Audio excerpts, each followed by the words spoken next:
Every day I'm reminded of how little I know.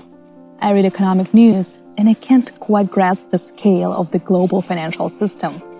And when it comes to my finances, I'm lost there too. I listen to lectures on literature and realize I haven't read that many books.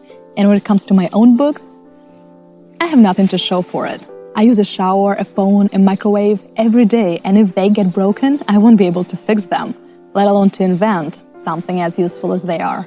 No matter how hard I try, how many courses on literature, physics, economics I take, I will still know so little and produce so little. I'm recording these words, and I don't have a good idea of how my microphone works, how this electronic doodad, my camera stores information, how my brain produces these words, and what the meaning is. I will never understand it. I will sit, I will speak, I will think, but I will never fully comprehend how all these processes happen. Surprisingly, I have come to terms with not knowing that much.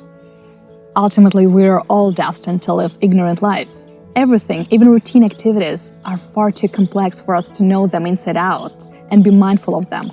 And not all of us are scientists, financial experts, or artists making exciting discoveries or solving important problems. But what I can't reconcile with is my backwardness compared to an average person. At my age, I have no home, no car, no career, and no children. Moreover, a mortgage, job promotion, or motherhood are nowhere in sight. Everyone around me seems to have already decided how their lives will unfold, and I haven't. And this indecision of mine draining my life into a ditch. Too often I wonder why about too many things. I don't accept society's generally accepted solutions, and since I'm slow at figuring out solutions on my own, I'm left without any. Without a strategy, without a plan, without a purpose. This has, of course, led to an unquenchable sense of anxiety for me. Earlier today I had a conversation that sparked the sharing. It was a cliché interaction with the Starbucks barista. How is it going? What brings you to us today? What do you do? Yada yada yada. By diving a bit deeper, it turns out we both write. And we both pay our bills through other professions. But unlike me, who has amorphous days and is never certain about monthly income, the barista has a full-time job, a degree in philosophy, and has written stage plays, TV and movie scripts, and published books. In all fairness, I should be happy for him. He seems to be succeeding at balancing between the mundane and the creative, which in itself is an achievement. And he talks about it so vigorously and frames it all with such a nice smile. I should have been happy for him if I hadn't started to comparing myself to him. The guy's my age and does what I do, writing. So the comparison comes easily and painfully. He has achieved more than I have. And he has an eloquence I don't possess, and his erudition. When he starts throwing the names of philosophers and their ideas, I felt a bit sick. I had nothing to add. In times like these, I want to resort to the sanity-saving wisdom. Don't compare yourself to others, it's a recipe for misery. But how could I learn about my omissions and shortcomings if I don't compare? I knew I was living life. No family, no career, no possessions at the age when others have them.